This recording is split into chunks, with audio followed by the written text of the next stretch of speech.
Hello, everyone. My name is Mark Kageyama, and I'd like to welcome everyone here to Be Your Own Hero. I'm a stage 4 prostate, bone, and lung cancer patient slash survivor. Been dealing with cancer since late 2020, early 2021. Doing really, really well, and happy to be here in Texas. And I was telling my uh, guest Diana about my babysitting antics for the last couple of days. My daughter's babysitter got sick, so I've been uh, babysitting my granddaughter by myself. And it's not easy. It's not easy. And they make you realize that hey, you're not 20 years old anymore, but it's all good, and it's just such a great opportunity and blessing to be able to take care of her and learn from her, learn about her, and watch her grow. So that's really, really terrific. Uh, I am bringing back a two-time interview for a third part, and her name is Diana Ash, and she's from Canada. And so I'd like to bring her on right now. Diana, please reintroduce yourself. Tell us a little bit about who you are and kind of sketch out what we talked about in parts one and two. Perfect. Hello, everyone. Thank you so much for having me back for a third time around, Mark. It's an honor to be here. I love these conversations that we've been having, so I look forward to this one as well. I am a two-time ovarian cancer survivor from Ottawa, Canada, and the last two sessions we spoke a little bit about my story. We spoke about self-advocacy, the importance of having a community support. We talked about the importance of having a good mindset, all things that I truly believe in that helped me through my cancer journey, and in the hopes of bringing some lessons learned, some wisdom to you guys as viewers as well that could potentially help you on your journey. So it's been an absolute pleasure to be here to share a bit about what I've gone through and the things that I've gained from it. So thank you so much, Mark, for bringing me back a third time around to chat a bit more about it. Well, I'm looking forward to it. This is going to be a lot of fun, and you're going to shed some light on some new topics, and you're also an author, so we're going to delve into the book which you just had published back in September. So yeah, Mhm. I'm really, really looking forward to hearing about all of that. Thanks, Mark. Yeah, so I'm a new author, if you'd want. This is my first book. I never really identified as an author up until now. I think my mission behind writing this was really I want to create a tool to help individuals that are going through cancer and to have something tangible that they could have that basically has everything that we've spoken and touched upon. For me was very therapeutic in a sense that I was journaling a lot when I was going through my treatments, just a way to like unleash my thoughts and my feelings. And as I was kind of going through my treatments, I was having so many conversations with other individuals, and a lot of topics kept coming back. So I said, you know what, it'd be nice to have this all in one place and put it together. And yeah, in the end, this is what came out of it. It's called Take Back Your Power, a guide for young women with cancer. So it's been published as of September 10th.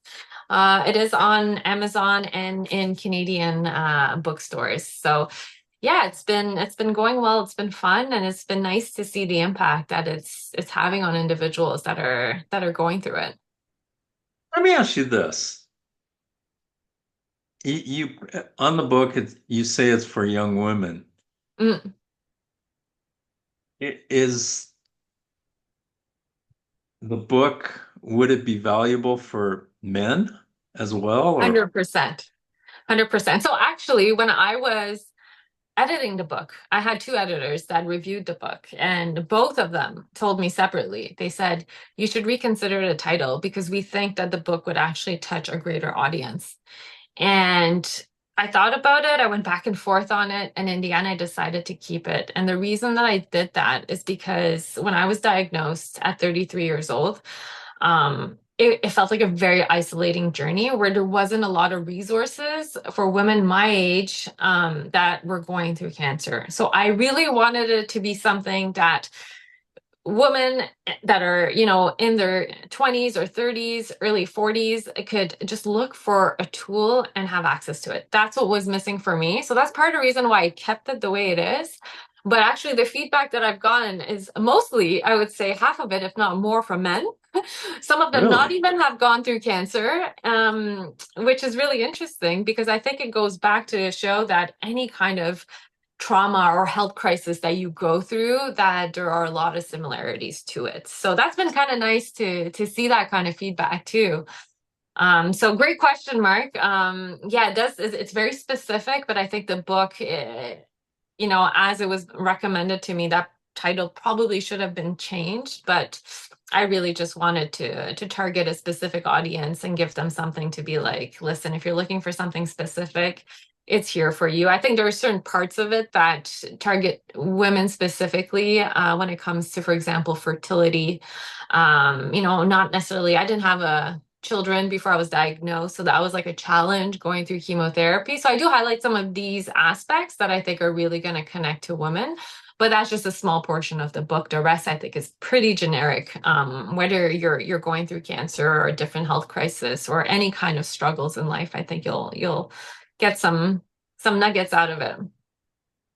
Yeah, I mean, when I heard the title originally, I felt like you're just limiting yourself. I mean, Mm, you could say something like, from a young woman's perspective, as far as that goes, and somehow kind of tie it into a broader audience. yeah. Um, you might want to think about that for a second. Um, what I don't know what you call it, the second publishing or whatever. Yeah, Uh, second edition. yeah, second edition. There, Mhm. there you go. Yeah. There you go. Yeah, because I think that, in our conversations, I think you have so much value, valuable information that you could share with everybody. And Yeah. that's, I think that's a rare, rare thing. And it could be really something that could be beneficial for not only you, but for your whole spectrum of your audience.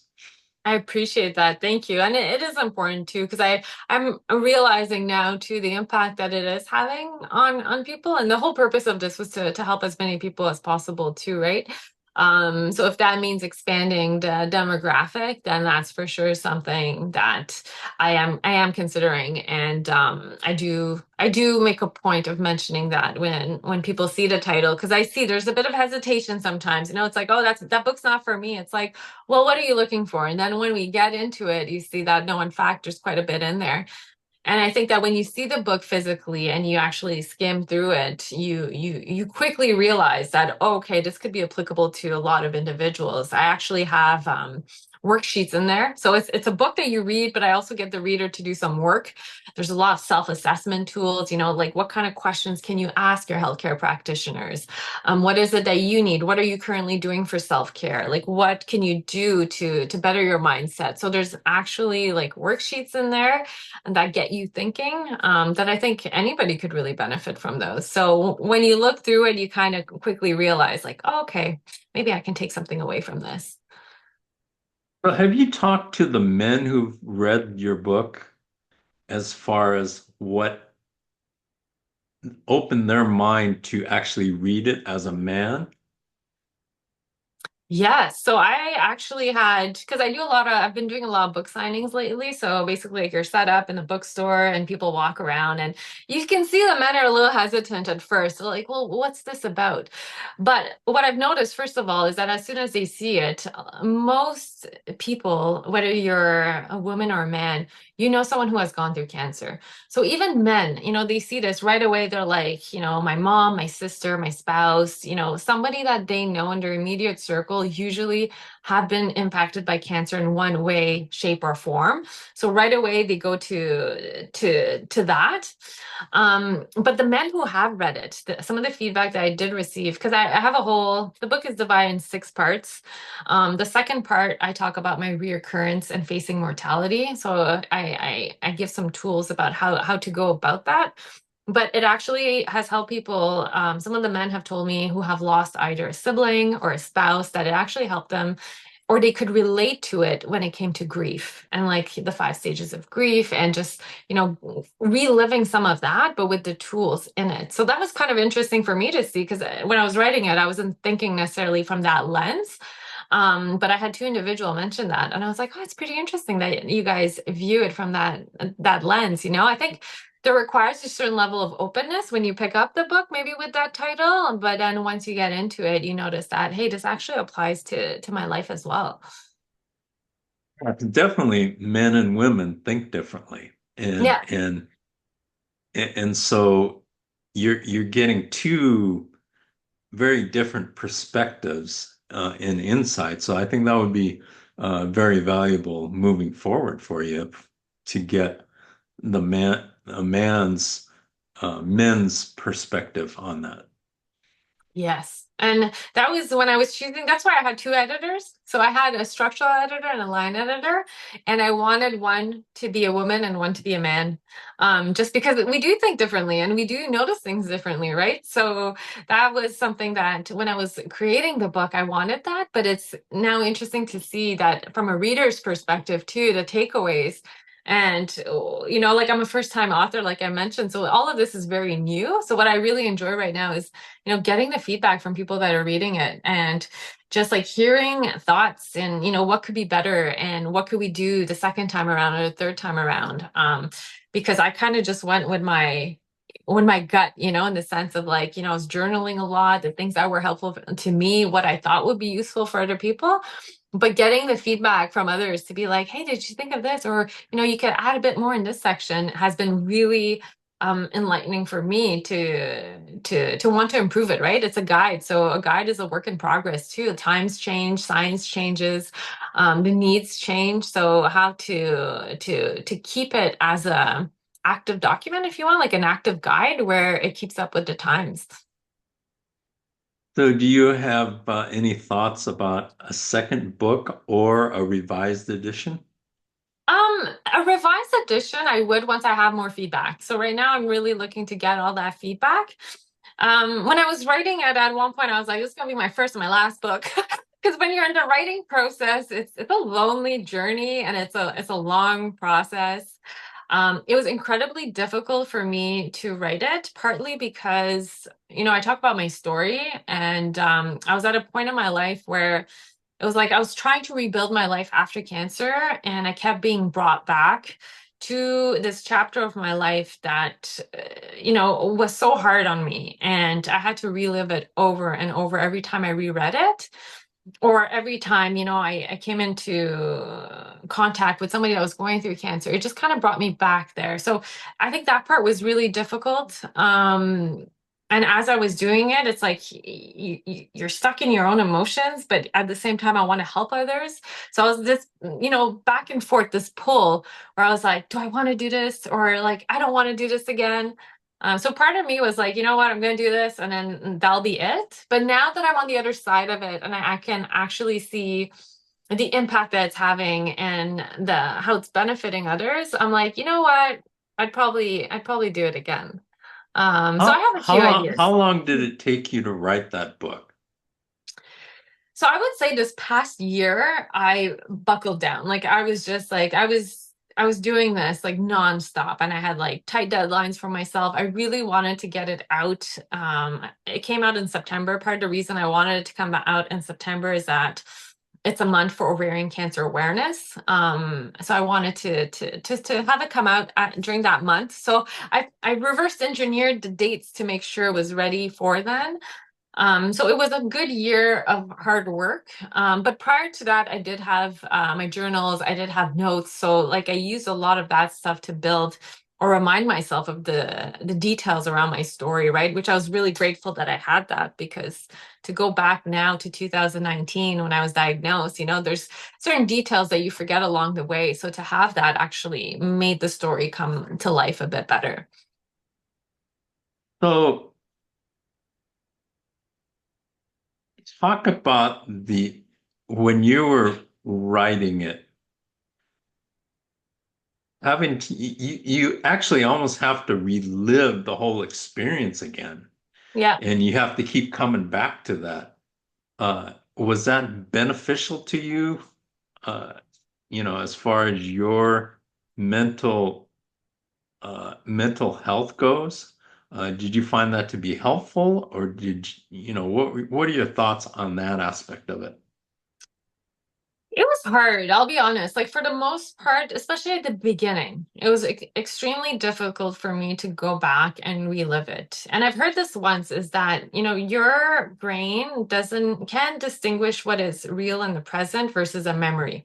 So it's like when you're reliving that in your mind, it's like your body physically feels like it's going through this experience again, and when it's been a very traumatic experience, it's hard to relive that over and over again.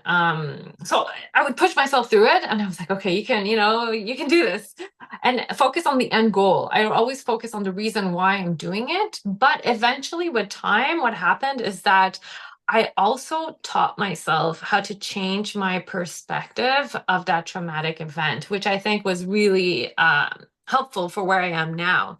So I'll just use an example. Like for me, hospitals it was so traumatic for me because I just associated with a place where you go and you're sick. Like I saw my father being ill growing up. So from a very young age, I just associated hospitals as a place where like you go when you're just very, very sick. And when I was going through chemotherapy, I was hospitalized during that time. And the days, it was for a week period at a time, and then I'd go home and then come back. So the day that I would get to the hospital, it's like instantly I would get so nauseous and I would physically begin to vomit. And the nurses initially couldn't comprehend, like, we haven't even started the chemotherapy. Like, why are you so sick? But it was the anxiety. It's like my body it's like a pre-response to it, right? I was like, that's crazy how much your mind can actually like trigger a physical response. So that was like an example that I took in the book. It's like when I had to go back and relive that, it's like now, okay, how can I associate the hospital to something positive? It's like, no, this is a place I went to heal. This is why I am where I am now. So like rebuilding, recreating a new story from a different angle to change the emotions attached to it, which is not an easy thing to do, but it allowed me to do that by revisiting the parts of me that were so scary, if you want, and that triggered such an emotional response. Wow, I that is Mhm. fascinating, and thank you for sharing that because that is so important for anyone. So out of that, what you just said, okay, you're journaling, okay, and you used your journal notes to write the book, but how, how often did you find some like aha revelations that were different from what you journal as a result of, you know, surviving cancer? Mhm. Do you understand what I'm saying there? I think so. So it's like, how did my idea, or like, how did I transform throughout time? Because when you put your thoughts down at a certain moment, those are the thoughts that you believe in that moment in time. Right, When right. you go back like a year later, let's say, and you reread that, you kind of go, well, no, that I don't believe in that, which is very much true. And I think, a lot of people say they want to write a book, and a lot of people don't end up doing it. And I've realized the reason why is that you change over time, which means that your beliefs can also change over time. The way that you perceive things changes over time, and you're constantly in this motion of trying to fix it and make it better. And if you get stuck in doing that, is that the book will never get done because you're constantly changing it. You're writing it from a perspective in which I'm sitting in today. So even if I go to this book in a year from now, I guarantee you, if I read it, there are certain things that I would want to change because I have changed. I've evolved through that because you're constantly growing and learning. So I think it's important to take the books that you read in that moment in time and recognize that, hey, as time goes on, things can change as well. And that's why I wanted to be like a working an active guide, right? Where we can change it and have different editions. Because I recognize that even my own perspective of this book in a year from now might be different than it is the day that it was published. So I think that's a reality to consider. What a fantastic, I love that answer. Absolutely fantastic. And I've done some writing. I've written a chapter in a book and I've written magazine articles and things like that. And you get so focused and that's where the passion comes from is being focused on a certain path. Yeah. But to incorporate, like these different emotions and different things that you've earned later on, it's a totally different story. So, yeah, I love that answer. That is really fascinating to me. Because especially, I mean, I really enjoy writing if I am passionate about the subject. Makes If a I'm not difference. passionate about the subject and I have to write, I have a difficult time.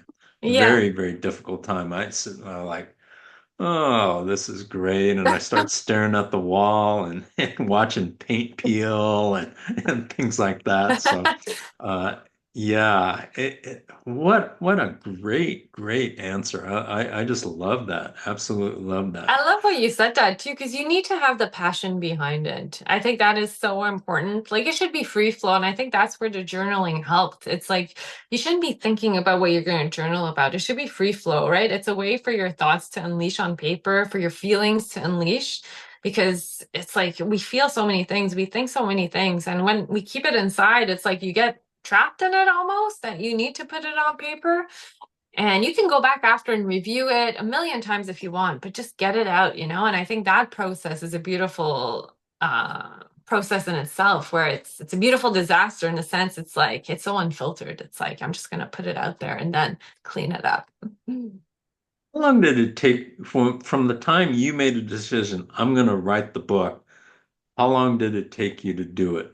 Actually, seriously, I mean, I think a lot of people say, I want to write a book, but they don't actually get started. Hmm. So when you actually seriously got started to the time you finish, how long did it take? So I've been wanting to write a book, I think, for a while, like even pre-cancer. Like it was something that was in the back of my mind, but I didn't really know about what. I was just like, I love reading, I love books. They've had such a great impact on me. And I'm like, I would love to one day write a book. It was like this fantasy idea, right? And then when I went through cancer and I was going through my treatments shortly after when I was journaling, that's when I said, I'm going to write a book about this. And that's when initially told myself, this is what I'm going to do. And I started doing it. I did the journals and I started writing it like a book. And then I stopped. And that's part of the reason why I say a lot of people start and then they stop because I was one of those individuals and I stopped for a few years. I put it to the Oh, side. wow. Yeah, because it was back in 2020. I was still going through treatments. It was in the middle of the pandemic. So I was like, okay, great time to start writing. And then I holded it off until this year. So for about 2.5 to 3 years, I kind of put it on pause. And there's so many reasons for that, right? It's like, one, is it ever going to be good enough? It's like, who's going to want to read it? These limiting beliefs that kind of creep up. And I realized how much healing I still needed to do from an emotional side of things. That although my physical body had healed, it's like I was still dealing with a lot of things that I needed to heal from emotional and mental. And, there's healing is continuous, it's ongoing. So I focused a lot on that. And then it was last year where I was actually just randomly invited to a book launch event of a friend of a friend. She said, hey, we're supposed to go for lunch, but a friend of mine has a book launch. Do you want to come with me? I said, sure, let's go.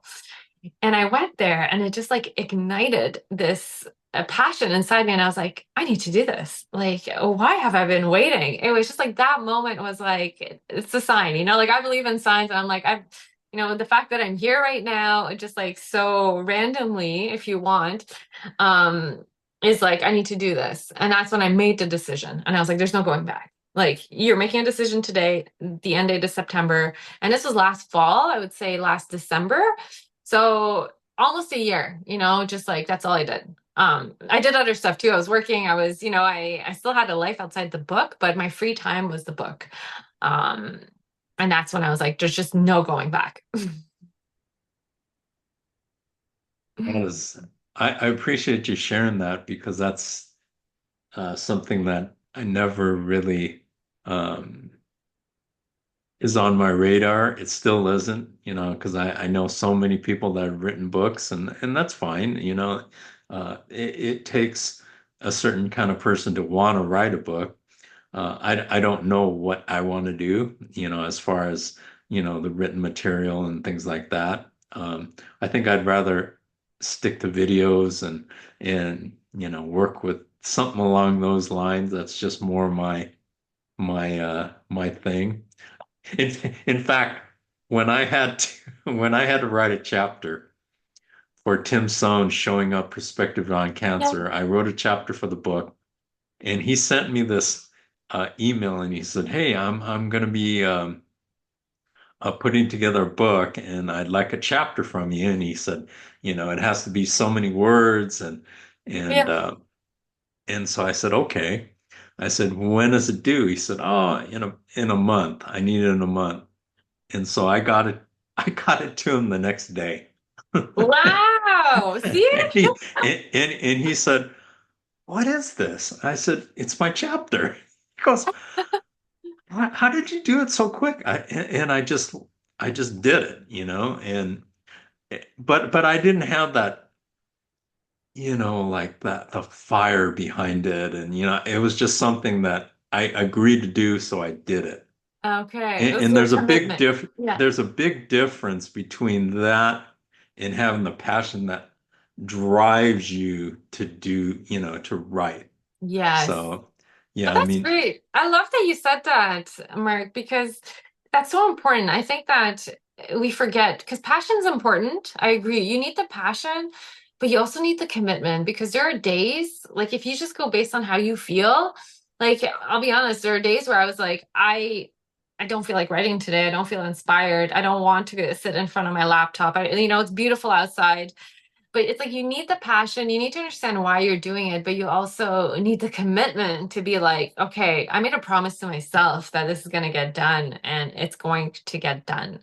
That non-negotiable piece, right? Because it's so easy in our world to get distracted and life is going to throw you some curveballs and there's every excuse to give up. But to stick to your word, I think that's something that we don't give enough credit to. And you did that. You did that with Tim's book, and it's beautiful to see. It's like anybody can do it. I really truly believe that. There are different ways. Whether it's a book, whether it's a podcast, everybody has dreams. But it's like, why do some people actually follow through with it, and others like decide that they don't? And I think it's such an incredible science behind that. It's like why certain people can and others don't. It doesn't go down to talent. I think a lot of it goes down to the discipline behind it and, the fire behind it, like you were mentioning. I mean, for me personally, I love movies that move me, Mm, that make me feel an emotion about something, because that means that those actors who portrayed whatever it is that they're doing really invested themselves in whatever movie that is. So I just love movies that make me true. feel like, very passionate myself. And so I could see that that's what you did with your book as well. Yeah, there was definitely a lot of emotions. Like as I was writing it, even now when I go back to it, there are parts where, there are tears that come down and it's like I really feel it, right? And I put a lot in there because as much as I talk about my story, I didn't want it to be like, here's my story. I want people to feel bad for what I went through. That wasn't the purpose of it. I wanted to use my story as leverage to show people that no matter what you're going through, that there are ways that you can overcome life's darkest moments. So I use the story in order to do that. And as much as I'm talking about what I went through, I really wanted to come at it from like a teacher's lens. How can I teach people about what this experience has taught me? So it's like putting on that education hat to be like, how can I bring value to this experience and help somebody else that's going through it get through it and make maybe their lives a bit easier. So I think that's where that motivation and that passion came. And I think a lot of people, and you're doing it yourself, Mark, it's like when you go through something like cancer, there's a part of us that wants to give back. And you're doing it through your podcast, through your volunteer work, everything that you're doing for cancer right now too. It's, there's a part of us that wants to be able to help others going through it because we've suffered it through it ourselves. And that was part of it. I was like, okay, now this is my way of paying it forward. Yeah, that is absolutely beautiful. I couldn't have said it better. How can people get your book, and where can they get it? And it also, is it in paperback? It is in paperback. It's actually on Kindle Unlimited right now. So if people want to get the ebook, that is available on there. It's available in paperback on Amazon. So in Canada, in the US, in Europe, pretty much Australia. So every Amazon website per country will have access to it. It's Take Back Your Power, a guide for young women with cancer. Again, not just for young women. But if you put that in the search bar with my name, Diana Ash, it'll be the one that pops up with the teal butterfly. Awesome. Absolutely awesome. And good luck with the book as far as the sales go and everything like that. And thank you so much for sharing the insights of the writing of the book. I mean, that is absolutely beautiful. And what would you want to leave everybody with as far as a final thought goes, as Mm, far as this particular interview? I would say that, that thing that's on your mind that you've been wanting to do, go for it. As scary as it is, as much as you want to push it off, do it and do it now because again, time goes by so quickly. Let go of perfectionism. I know that's something that I dealt with. Like it held me back so much because I was like, is it ever going to be good enough? I could always do better. Just do it. Put it out there and fail. When I launched my book, the day that I launched it, there were so many issues with Amazon and the way they published a draft copy. Like so many things that could go wrong went wrong, but it's okay. Like you learn through that as well too, and you get to fix it, and you come out of that with so much experience. So whatever it is that the viewers want to do at this point in time in their life, do it now. Take the steps, make a commitment, make a decision. Once you make a decision that I'm going to do this, there's no going back. It's like you're just going to go through with it, and whatever happens, happens. And it's a beautiful journey. So that's my message for today. Hmm. That's awesome. I mean, I think as cancer patients, you know, most cancer patients anyway, I'm not going to speak for everybody, but we go through this life altering, life traumatizing in many cases event, and you come to a realization that, hey, we're not going to live here forever. Yeah. You have a clearer vision of your own mortality at that point. Yeah. And you see that, hey, somebody's, in my case, somebody told me I wasn't going to be around for very long. And it just takes you a step back, but then you have a choice. You could either keep playing on defense and let things keep attacking Yeah. you, or you could turn around and go on offense and say, hey, this is not going to happen. I'm going to take control. And that's what we talk a lot about on this channel and in our cancer conquering community is advocate for yourself and fight for yourself because Mhm. nobody is going to fight harder for you than you, right? And uh, So and true. I know that that's what you did, and and it's also another fascinating thing to me is I've talked to childhood cancer patients. I've talked to actually children. I've interviewed children on this channel. Mhm. And what's fascinating to me is just how mature and self-aware people with cancer are because they have gone through this experience. And it is definitely it's changed my life and for the better. And uh, I wouldn't wish cancer on anyone because man, what you got to go through really Mm. uh, is not a lot of fun. But the lessons that you learn from it, I feel like anytime you go through something that traumatizing to your life, if you don't learn from it, then, what's the point of living? And that's what it's all about is learning from your lived experiences is the best teacher that we could possibly have. Yeah, so So, good. Yeah. so I have one final question for you. And, you live in Canada.